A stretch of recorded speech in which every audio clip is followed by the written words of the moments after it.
Hello दोस्तों, हमारे YouTube channel भक्ति कथा में आपका स्वागत है। आज मैं आपके लिए लेके आई हूँ कार्तिक मास महात्म्य अध्याय 25वां। अगर आपको हमारी यह वीडियो पसंद आए तो हमारी वीडियो को लाइक करें, हमारे चैनल को सब्सक्राइब करें और वीडियो को शेयर करें। आइए शुरू करते हैं। ओम हम हनुमते नमः। यह हनुमान जी का संकट मोचन मंत्र है।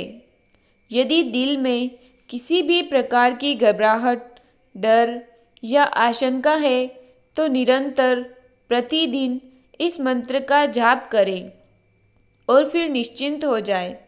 किसी भी कार्य की सफलता और विजयी होने के लिए इसका निरंतर जप करना चाहिए। यह मंत्र आत्मविश्वास बढ़ाता है।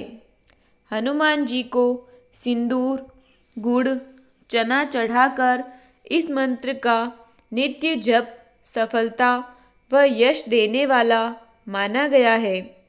यदि मृत्यु तुल्य कष्ट हो रहा है तो इस मंत्र का तुरंत ही जप करना चाहिए। यह मंत्र सभी संकटों को दूर करके रक्षा करता है। कार्तिक महात्म्य के अध्याय 22, 23 व 24वीं की कथा के वीडियोज़ में मैंने कथा के साथ साथ आपको कार्तिक व्रत की उद्यापन विधि के बारे में जानकारी दी थी।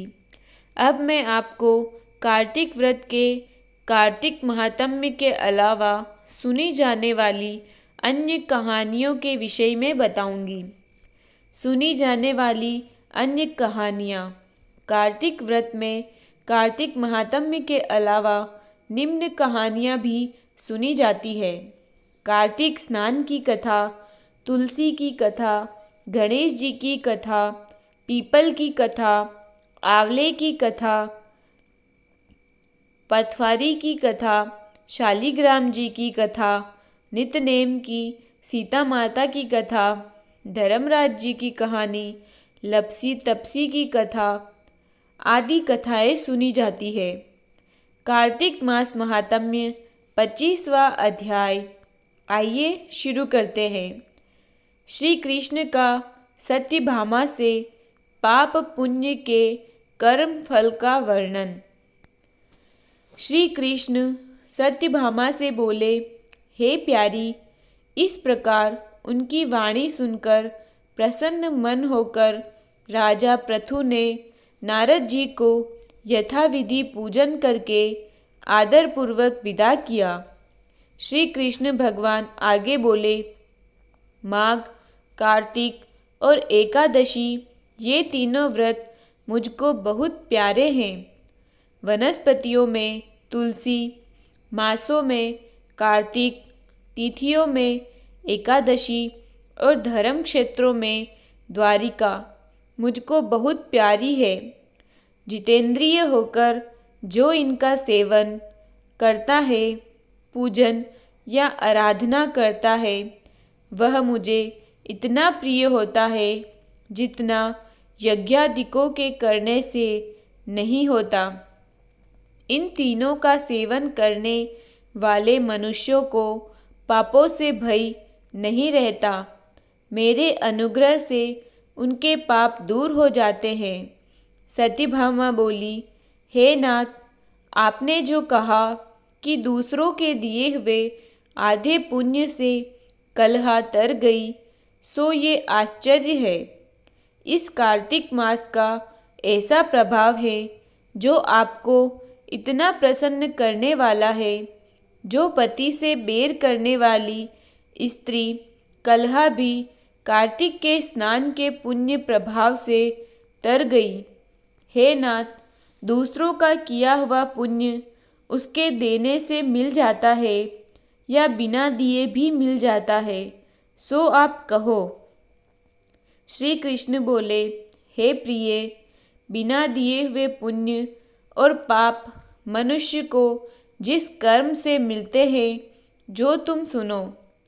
सतयुग, त्रेता और द्वापर में देश, गांव और कुल का किया हुआ पुण्य पाप मिलता है, परंतु कल युग में जो जैसा करता है वैसा ही पाप और पुण्य का फल भोगता है, और संसर्ग करने पर जैसे पाप पुण्य दूसरों को मिलते हैं सो सुनो। एक जगह बैठने से, विचार करने से, विवाह संबंध से, एक पात्र में खाने से मनुष्य को पाप पुण्य का आधा आधा फल प्राप्त होता है। पढ़ाने से, यज्ञ कराने से, एक पंक्ति में बैठकर भोजन करने से मनुष्य परोक्ष में पाप और पुण्य के चौथाई फल को प्राप्त करता है। सेवा करने से, देखने, सुनने और दूर की बातों पर ध्यान देने से मनुष्य 100वें पाप पुण्य के भागों को पाता है। दूसरों की निंदा करना, चुगली और धिक्कार देने से मनुष्य उसके पापों को ग्रहण कर अपना पुण्य देता है। स्त्री, नौकर और शिष्य, इनको छोड़कर जो मनुष्य पाप पुण्य करता हुआ सेवा करता है और उसे सेवा के अनुसार जो धन न दिया जाए तो वह उस धन उसे पुण्य के रूप में प्राप्त होता है। एक पंक्ति में बैठाकर भोजन करने वाले मनुष्य की पत्तल को जो लांघता है वह उसके पुण्य के 6ठे अंश को प्राप्त करता है। स्नान या संध्यादि करते समय जो मनुष्य दूसरों को छू ले अथवा बात करे तो वह अपने पुण्य कर्म के 6ठे अंश को दूसरे को दे देता है। धर्मार्थ, जो पुरुष दूसरों से धन मांगता है तो उसका कर्म फल देने वाले को ही मिलता है।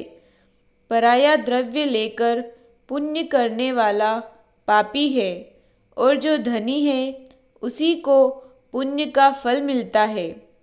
जो मनुष्य दूसरों के ऋण को चुकाए बिना मर जाता है तब वह धनी अपने धन के अनुसार उसके पुण्य फल को ले लेता है।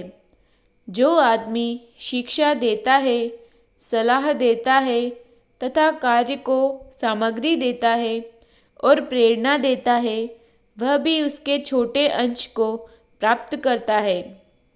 जैसे प्रजा के पुण्य पाप के 6ठे अंश को राजा हरता है, उसी तरह से शिष्य का गुरु, स्त्री का पति और पुत्र का पिता हरता है।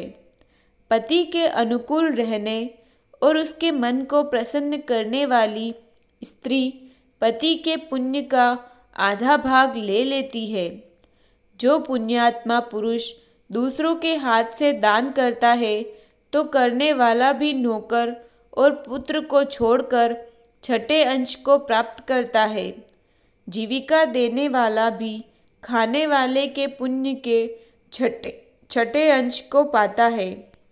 यदि बदले में वह उससे सेवा ले लेता है तो कुछ नहीं पाता, और सेवा न करावे तो ऐसे बिना दिए हुए इकट्ठे पुण्य भी मनुष्य को मिलते हैं।